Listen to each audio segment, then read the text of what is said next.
কি সুন্দর দেখতে হয়েছে দেখুন, বুঝছেন কতটা সুন্দর লাগছে দেখতে আর কতটা লোভনীয় হয়েছে। নমস্কার বন্ধুরা, জঙ্গলমহল ভিলেজ ফুডে আপনাদের সকলকে স্বাগত। বড়দের প্রণাম এবং ছোটদের ভালোবাসা জানাই। আশা করি সবাই ভালো আছেন। আজকে আমি আবার চলে এসেছি আরেকটি দুর্দান্ত স্বাদের রেসিপি নিয়ে। তো আমের আচার তো এখন প্রত্যেকের বাড়িতেই কম বেশি হয়েই থাকে। তা আমি আজকে যে আচারের রেসিপিটা আপনাদের সঙ্গে শেয়ার করব একটু অন্য ধরনের আচারের রেসিপি। দেখুন, তার জন্য আমি নিয়ে নিয়েছি এরকম বেশ বড় সাইজের ভালো দেখে আম। এই আমগুলো দিয়ে আপনাদের সঙ্গে আমি আমের লাচ্ছা আচার রেসিপি আপনাদের সঙ্গে শেয়ার করব। দেখুন, এই যে আমি আচারের রেসিপিটা আপনাদের সঙ্গে শেয়ার করব, এই আচারটা রুটি, লুচি, পরোটা মানে সব কিছুর সঙ্গেই কিন্তু খাওয়া যায় এবং দুর্দান্ত স্বাদের এই আচারটা হয়। একবার যদি এই আচার বানিয়ে খান, অন্য কোনো আচার কিন্তু খেতে ইচ্ছে করবে না। তো প্লিজ আপনারা প্রথম থেকে শেষ পর্যন্ত ভিডিওটা দেখুন, আশা করি ভালো লাগবে। তো চলুন, প্রথমে দেখুন আমি এরকম সাইজের আম নিয়ে নিয়েছি। এই আমগুলোকে ভালো করে ধুয়ে নিচ্ছি এবং কোনো রকম প্রিজারভেটিভ ছাড়াই আমি এই আচারের রেসিপিটি আপনাদের সঙ্গে শেয়ার করব এবং দীর্ঘদিন ধরে আপনারা কিন্তু সংরক্ষণ করে রেখে দিতে পারেন, সারা বছর ধরে খেতে পারেন। কিন্তু কতগুলো যেই টিপসগুলো আমি দেখাবো, সেই টিপসগুলো কিন্তু আপনাদেরকে ফলো করতে হবে। যেমন ধরুন, এই আমগুলোকে আমি ধোয়ার পরে কিন্তু এই আমের গায়ে একটুও জল রাখা চলবে না। তো চলুন, প্রথমে আমি আমগুলোকে ভালো করে ধুয়ে নিচ্ছি।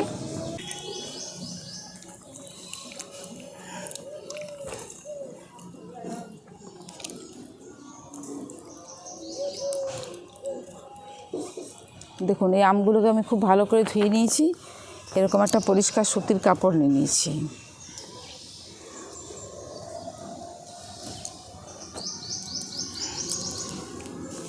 এবার এর মধ্যে আমি আমগুলোকে দিয়ে খুব ভালো করে মুছে নেব, যেন একটুও জল না থাকে। জল থাকলেই কিন্তু আচার দেখবে নষ্ট হয়ে যায়।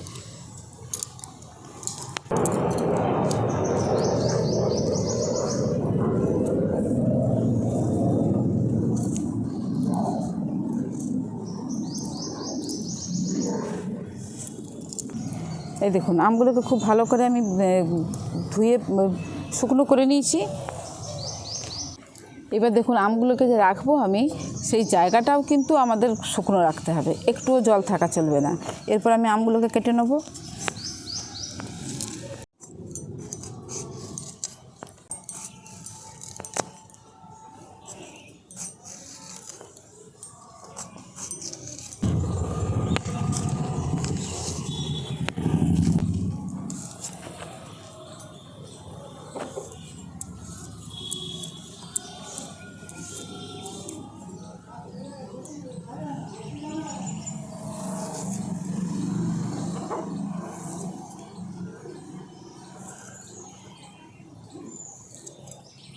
দেখুন, এইভাবে ছোট্ট ছোট টুকরো করে আমি আমগুলোকে কেটে নেব।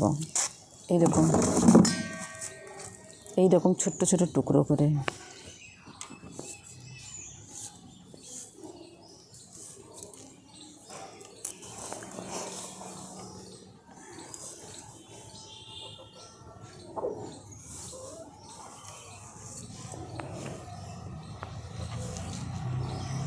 এই দেখুন, সমস্ত আমের টুকরোগুলোকে আমি কুচি কুচি করে কেটে নিয়েছি। আর এমনিতেই দেখুন কি সুন্দর দেখতে লাগছে। এরপর আমি দিয়ে দিচ্ছি এর মধ্যে পরিমাণ মতো নুন। দেখুন, দিয়ে দিচ্ছি পরিমাণ মতো নুন, দিয়ে দিচ্ছি হলুদের গুঁড়ো। এরপর আমি এগুলোকে সব একসঙ্গে মাখিয়ে নিচ্ছি। নুন আর হলুদটা দিয়ে আমি খুব ভালো করে মাখিয়ে নিচ্ছি।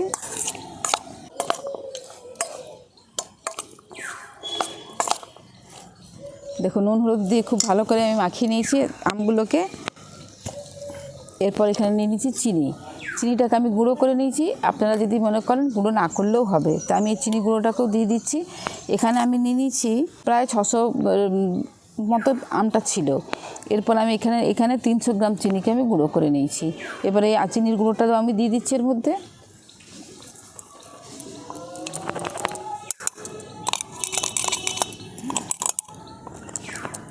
এরপর দেখুন, এই চিনির গুঁড়োটা দিয়েও কিন্তু আমি আমটার মধ্যে খুব ভালো করে মাখিয়ে নেব। আর একটা টিপস মনে রাখবেন, আচারে কিন্তু হাত দিলে আচারটা তাড়াতাড়ি নষ্ট হয়ে যায়। যতটা সম্ভব হাত না দিয়ে করার চেষ্টা করবেন, কিন্তু অনেক সময় দিতেও হয়। দেখুন, চিনিটা দিয়ে আমি আমগুলোকে খুব ভালো করে মিশিয়ে নিয়েছি। দেখুন এইভাবে আমি মাখিয়ে কিছুক্ষণের জন্য রেখে দিচ্ছি। এরপরে আচারের জন্য আমি একটা মশলা বানিয়ে নেব। তার জন্য দেখুন এখানে নিয়ে নিয়েছি জিরে, ধনে, মৌরি, আর এখানে নিয়ে নিয়েছি মেথি, আর এখানে নিয়েছি শুকনো লঙ্কা। এইগুলোকে সব আমি শুকনো কড়ার মধ্যে ভেজে নেব। দেখুন এই মশলাগুলো ভেজে নেওয়ার জন্য আমি উনুনটা ধরে কড়াটা বসিয়ে দিয়েছি। এরপর আমি মশলাগুলো একে একে দিয়ে দিচ্ছি।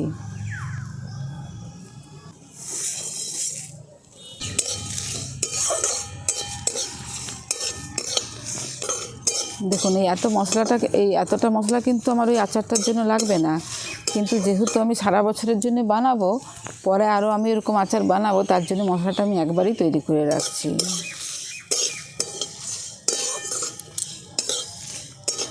দেখুন মশলাগুলো ফুটফুট করে আওয়াজ হচ্ছে, আর একটা খুব সুন্দর গন্ধ বেরিয়েছে। মশলাগুলো ফটফট করে ফাটতে শুরু করেছে, আর এর থেকে বেশি ভাজলে কিন্তু মশলার আসল গন্ধটা পাওয়া যাবে না। তা আমি এই অবস্থাতেই এগুলোকে নামিয়ে নিচ্ছি।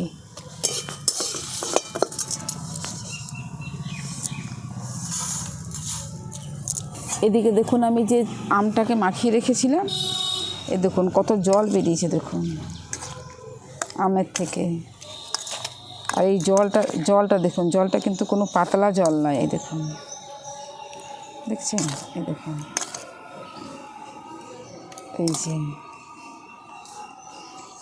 কড়াটা তো বসানোই আছে। এরপর আমি এই যে নুন, হলুদ আর চিনি দিয়ে মাখিয়ে রেখেছিলাম আমগুলো, সেই আমগুলোকে দিয়ে দিচ্ছি।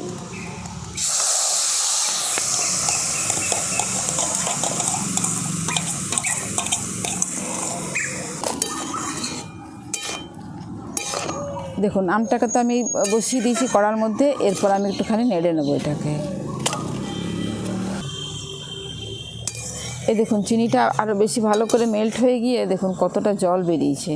এবার এই জলটা শুকনো হওয়া পর্যন্ত একটু নেড়ে যেতে হবে আমাদের। দেখুন আমি বেশ অনেকক্ষণ ধরে আমটাকে ফুটিয়ে নিয়েছি। আর এই যে দেখছেন এই যে জল মতো আছে, ঝোল মতো, এটা কিন্তু থাকবে।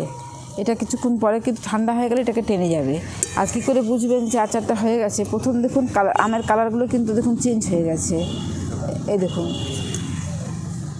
আমের যে কালারগুলো ছিল সেই কালারটা কিন্তু আমের চেঞ্জ হয়ে গেছে।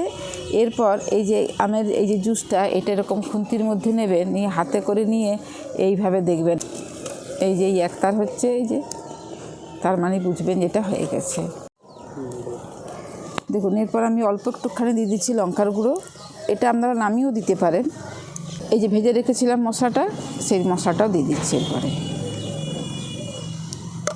2 চামচের মতো দিয়ে দিলেই হবে। এরপর আমি সমস্ত কিছু খুব ভালো করে মিশিয়ে নিচ্ছি।